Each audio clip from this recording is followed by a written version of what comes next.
I'd like to join my colleague from Iowa and my colleague from South Carolina, Senator Scott, to talk about opportunity zones. Senator Scott's shown incredible leadership on this issue. He's got a big heart and he's got a passion for dealing with communities that have been left behind. The tax reform bill that we passed is doing a great job in growing the economy. If you look at the numbers, they're really unbelievable. The first quarter, 3.2% economic growth is exactly twice what was projected by the Congressional Budget Office, a nonpartisan group here in Congress, before tax reform was passed. Now tax reform passes and growth is twice as fast. By the way, the same is true with job creation. Over the last year, we've created twice as many jobs as was projected before tax reform was passed.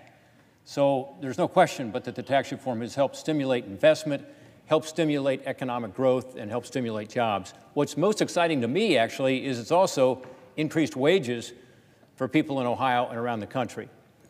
Wages have increased higher in the last year than they have really in the previous decade. You have to go back to before the Great Recession to find wage growth like we've seen.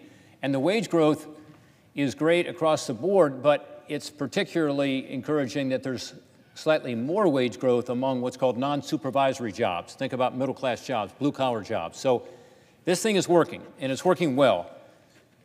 However, the fact is the prosperity that we're seeing is not evenly spread, right?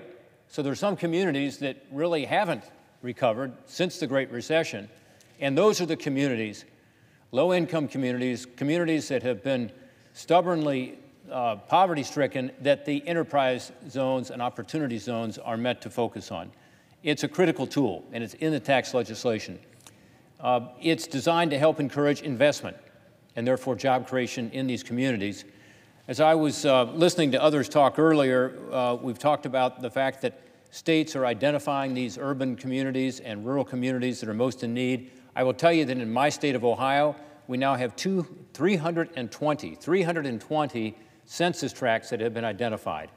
So when I'm traveling around the state, it doesn't take me long to find one of these census tracts and to talk to people who are excited about it. It allows investors and companies to defer paying these capital gains taxes, and in some cases, if they make a commitment for long enough money, to avoid the capital gains tax altogether. So this is working. Over time, it's going to create more investment in these communities. Throughout the past year, I've been traveling Ohio talking to people about this. We had roundtable meetings in Youngstown, Ohio, also in Cleveland, Ohio, with investors, with businesses, with local community leaders.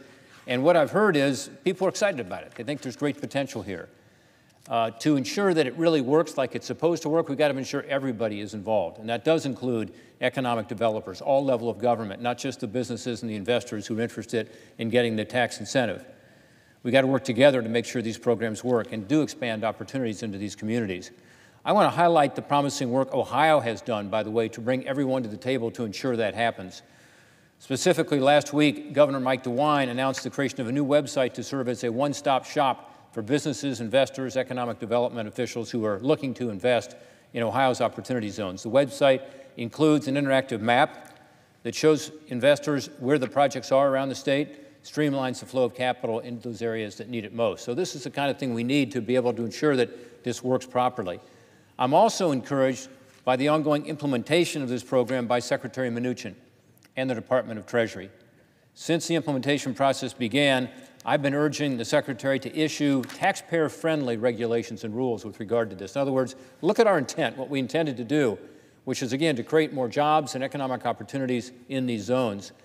This includes a letter that we sent, which was bicameral, meaning both the House and the Senate, and bipartisan, to Treasury that named a number of concerns that we had about where we were up to that point in terms of the regulations. We asked for some further guidance on a number of threshold questions that investors were asking about, including clarifying an owner's proposal that was out there that opportunity zone businesses have to make 50% of their revenues within the specific zones.